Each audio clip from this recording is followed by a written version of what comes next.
Hello friends, welcome back to the channel. Thank you for joining me today for part 2 of my talk with Daniel Berdichevsky. If you missed yesterday's episode, I will link it in the description where Daniel shares in detail about his heavenly near-death experience. Today, we're going to continue with the Q&A portion of our talk, in which we will address everything from Daniel's religious upbringing to his views on Jesus Christ, visions that he's had of possible future events, and his thoughts and feelings on a hellish near-death experience that he's had since his heavenly experience. Thank you guys so much for joining us today. Here's Daniel. I'd love to talk about what you saw with the earth because it reminds me of something that I saw in my experience as well, although it was slightly different because I was shown that there's a difference between what God created, which is perfection and brilliant light,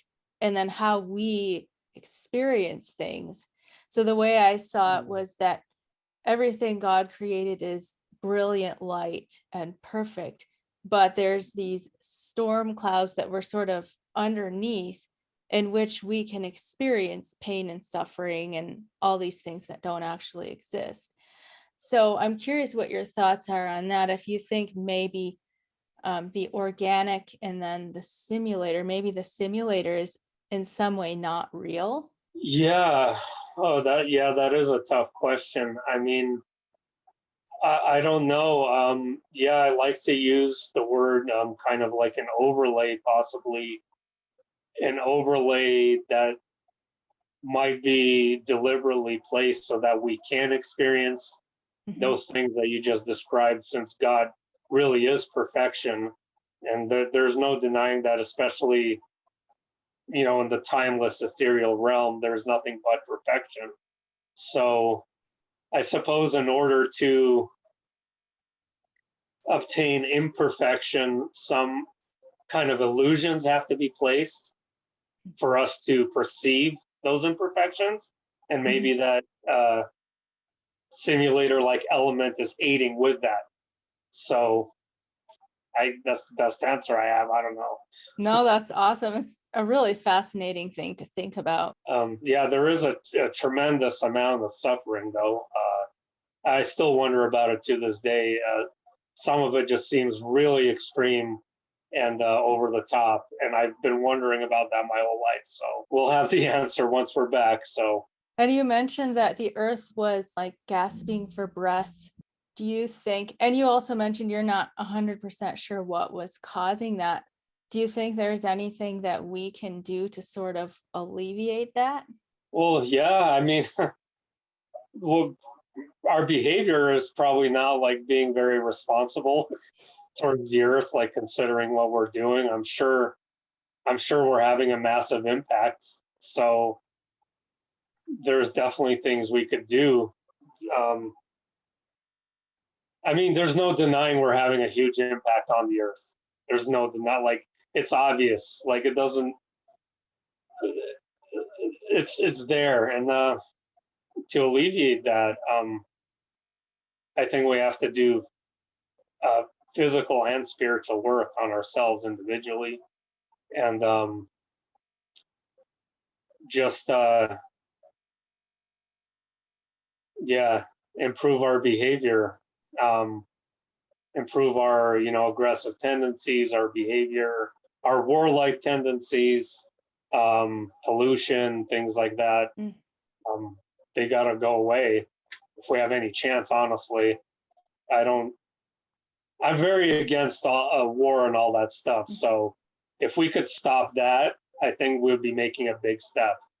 You had this experience where you could feel and sense all these other people simultaneously and know their deepest selves. And so if we're really that interconnected with everything, then it makes sense that the way we treat each other would affect the earth.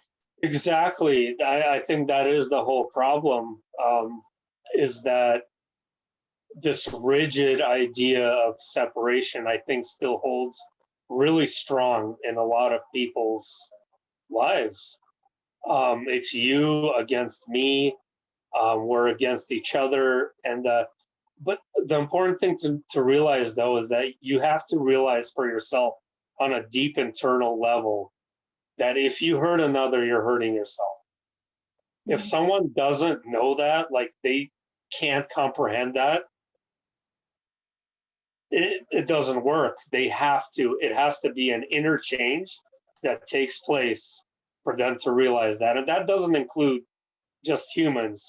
If you hurt another animal, you're hurting yourself. Mm. Everything, there is no separation. I personally don't see anything as separate at all.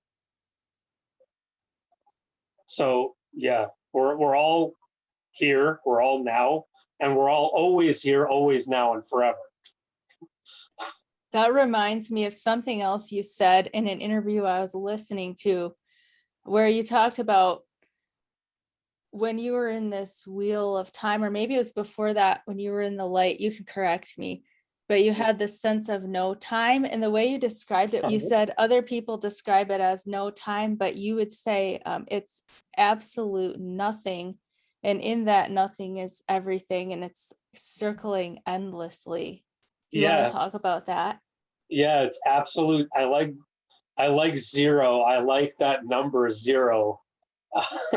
Because I think that's how I could describe what it was like in that ethereal realm. So within that zero, you have a knowing that everything that ever will be from now on has already happened. So your eternal existence isn't something off into the future. Your eternal existence is right now, and it's always been right now. So it's kind of like where your perception, what your perception focuses on. So, for example, my consciousness is like kind of constricted and focused on this space right now. But when I do think that we're always connected to that realm. So when I left here to go to that realm, I felt like I never left that realm. So I think part of us never leaves. So we kind of just constrict our consciousness and flow down and experience like an illusion of movement and things happening, while in actuality, in the absolute 0 point, nothing is happening because everything has already happened. Hmm. That's I know so mind bending. but, but like basically the metaphor I like to use is like if you look at a stationary object like a cup, like you see that there's nothing moving, like it's not like you could see things moving on the cup. But if you get an electron microscope, you'll notice atoms and electrons, and they're moving, and they're kind of shifting and moving around. That's kind of how I see it. Like when we're here, we're like those electrons and protons and atoms moving about in a static setting. From that perspective, it's a static setting. From our perspective, it's movement. That sounds Oh, weird. wow. That's such a great analogy. Is it? You think so? Because I Yeah. know it's confusing. So you just translate that from matter to time. Yeah, that makes sense. I recently had Ingrid Hankala on, and she said something really similar because she said she experienced the place of nothingness, but in that nothingness was everything. And she said Yeah. she couldn't try to describe what it was because as soon as she described it, she would make it something. Yeah, exactly. So it's where you focus your consciousness. Exactly. So then it goes back to that theory of um, does it actually exist until you see it type of an idea. So Mhm. I don't know. Maybe like if there's no conscious observer, does it even exist? I don't know. It's a deep philosophical question. I don't know. Along those same lines, sometimes people are afraid when they hear about this nothingness that they'll lose themselves, or their sense of identity or their sense of consciousness will disappear. Do you think that's the case? No, no. I've heard many people talk about this, that you just kind of merge and fuse into the blob of eternity. You do merge with it, and you can, but I've never had even a single slightest moment where I felt like I lost sense of self. And it's not like I perceived myself as Daniel in that realm, but I did perceive myself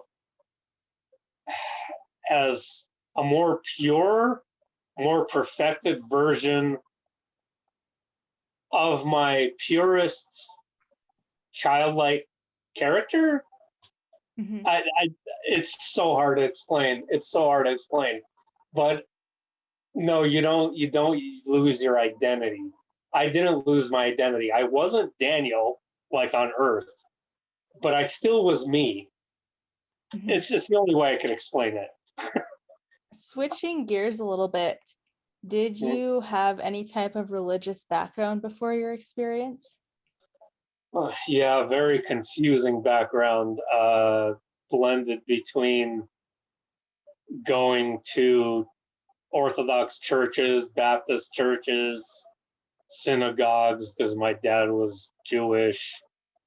It was a mess, basically a mess of ideas, and I was confused myself at that time. I was really struggling, like with my own inner struggles, what I should believe in, and things like that. I've always had like a knowing that there was a God, and but I had a lot of kind of anger issues, and there was even a time where I was like, I wasn't getting the answers I was seeking. Like I was asking people, like, what does this mean in the Bible? What does that mean?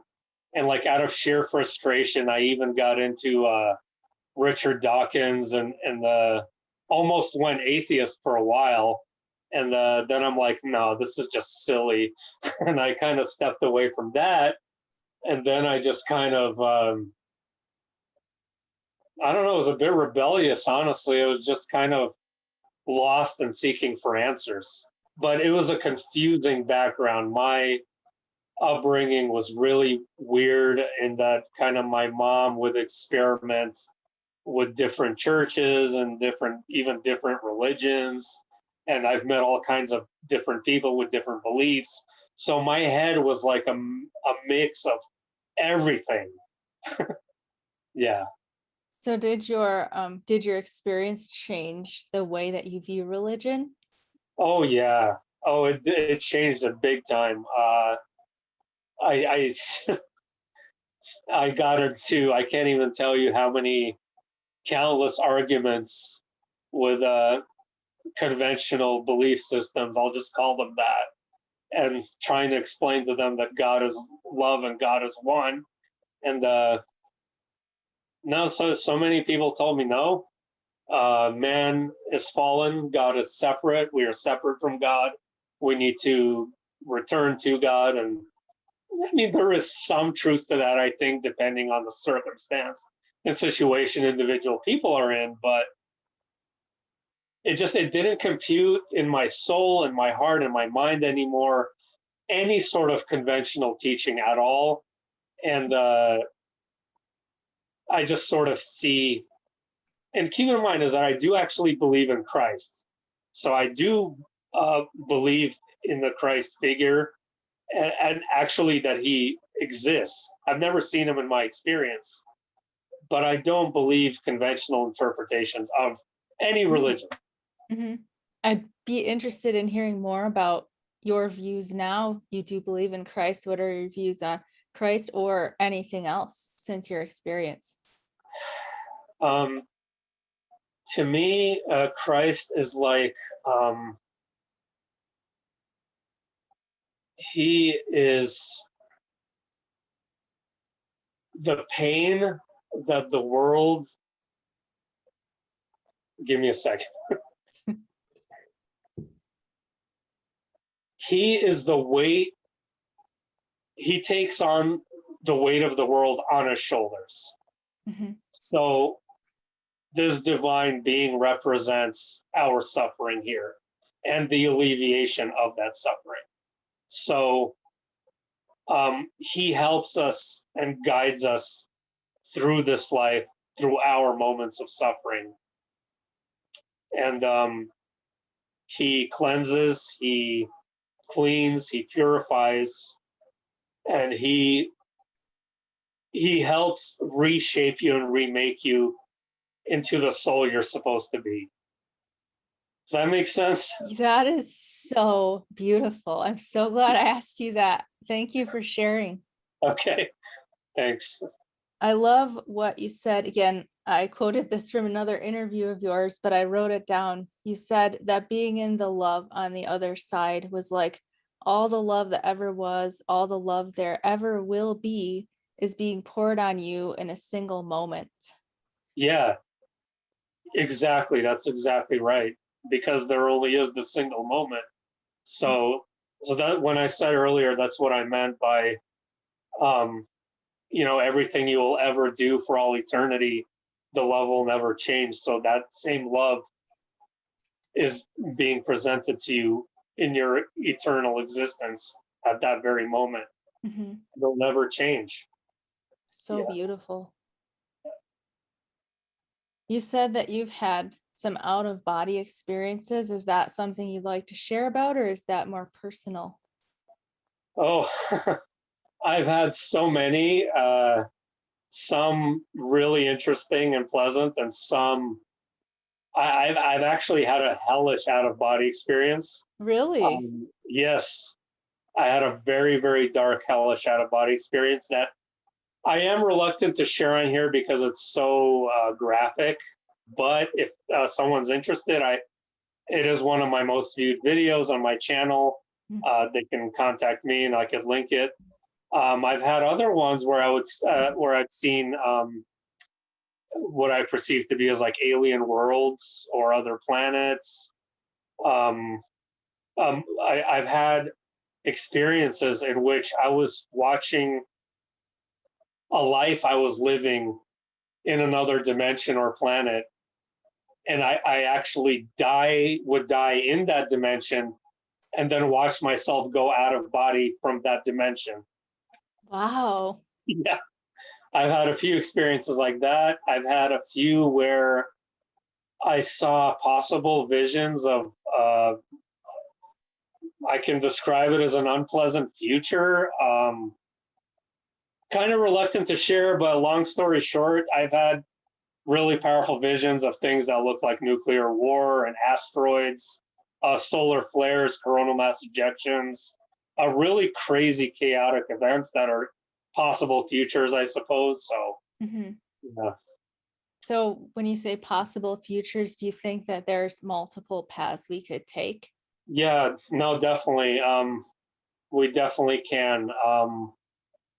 If yeah, I had one really intense experience where I saw, like coastal flooding, the entire East Coast flooded, like 100 miles inland, everything inundated in water, giant tsunamis. Um, I'll just, it's specific, it's kind of quick, so I'll just share the whole thing. I was a stock trader on a trading floor, and the stocks were down like many thousands of points, and everyone was glued to televisions, and I was seeing bombers and warplanes and Navy ships like all over the TV, and they were going out at full blown war, and my perspective kind of shifted, and I'm out in space, and I saw the Northeast, like New York City, just get flooded by a giant tsunami, like things like that. Yeah. Mhm. Yeah, unpleasant. Sorry, I won't get into it more. But No, you're hey, fine. I you asked. asked me about the out of body experiences. I've had quite a few ones like that, and quite a few very pleasant ones too. So kind of a mixed bag. I've had experiences where I saw like very, very high vibrational, beautiful, stunningly beautiful, I suppose, versions of Earth. I couldn't really tell, or possibly other dimensions, where the existence there is just so unbelievably beautiful. Like I can't even describe it in words. Like we can't even comprehend what experiencing that would be like. Just Mhm. absolutely heavenly earth-like realms. I've seen that as well. Hmm. Yeah. Wow. So do you think that our actions now will determine like which way we go? Yeah, I think it's on an individual basis too. Mm. So I think regardless of what happens here, we still will find ourselves in the future we're supposed to be in, regardless. Yeah. Wow.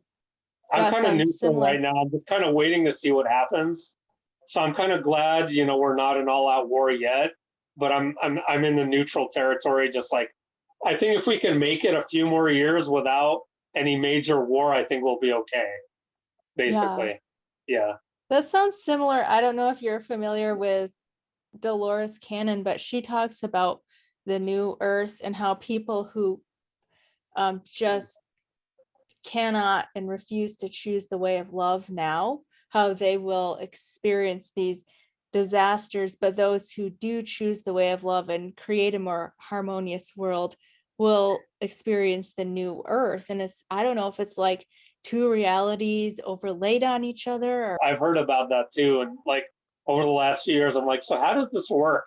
Because I don't know myself. I'm like, I guess we'll find out. Well, one more question for you, Daniel, if you're comfortable, since you mentioned your hellish experience, do you think that hellish places exist? And if so, do you think that we create them, or do you think they're like the traditional religious version of an eternal hell, or what are your thoughts on that? No, I don't. I don't think they're traditional at all. Where I was in like pure absolute darkness. Which the crazy thing about this is that this happened 3 years after my heavenly experience. So you can imagine the turmoil I had internally after experiencing, that incredible infinite love and the duality of not the total opposite of it. Like there was no love in this experience at all. And but I kind of come to terms with it over the years and realized that, I do think we create it. I do think we create it, and we do face. It's important to realize that we do face consequences to our actions. So Mm. there's no escaping that. If you live the selfish life, brutalizing people, um, uh, extorting people, hurting people, doing awful things. If nothing happens in this life and it's easy going, you're gonna have to face that in some way. But I don't by any means do I think it's eternal. I think that it's kind of like baptism in fire. There was no fire where I was, but it's a sort of like filtration system. How about that? I know that's a stupid term to use, but it's like if you have put on so much baggage on yourself and so much like filth, I suppose. Because what I was seeing, that's what I was seeing. I was seeing people that had these dirty brown, like moist, ugly looking robes, and their appearance looked like death. They looked like zombie. They were zombie like, and they looked like they were dead. I don't know how to explain it, but if you put that on yourself, you have to somehow remove that from yourself, I think. So it's a difficult process, and you have to go through this, baptism of fire in order for you to be purified, I suppose, so that you could reemerge into the eternal, your true eternal self. You have to shift away all of that baggage. Mm. So I didn't even see it as a negative experience. So at first I was really distraught by it, but over the years I realized that it was a very necessary experience to release me from my own baggage. So I Okay. felt it was necessary. I think that your analogy of the filtration system is actually really relevant and really helpful. You've got Yeah, great analogies. yeah, and just the whole eternal suffering just makes no logical sense at all. And plus, like, since we're all one, we're all part of God. That means that a part of God is suffering eternally, which I don't think God would want. So Yeah. he cleanses himself, right? He filters those souls and brings them back into purity, I suppose. Mm. Yeah. Well, Yeah. thank you so much, Daniel, for taking the time to share your experience and your wisdom with us. I do want to mention your YouTube channel where you share about your dreams and experiences. I will have that linked in the description, so be sure to check that out. Is there anything else that you'd like to share before we go? No, I just want to thank you very much for having me on. I really appreciate it. And the only thing I want to say is that do not fear. I want your audience to know that they're loved and they're valuable and that we're all one, and do not fear. That's so beautiful. Thank you so much, Daniel.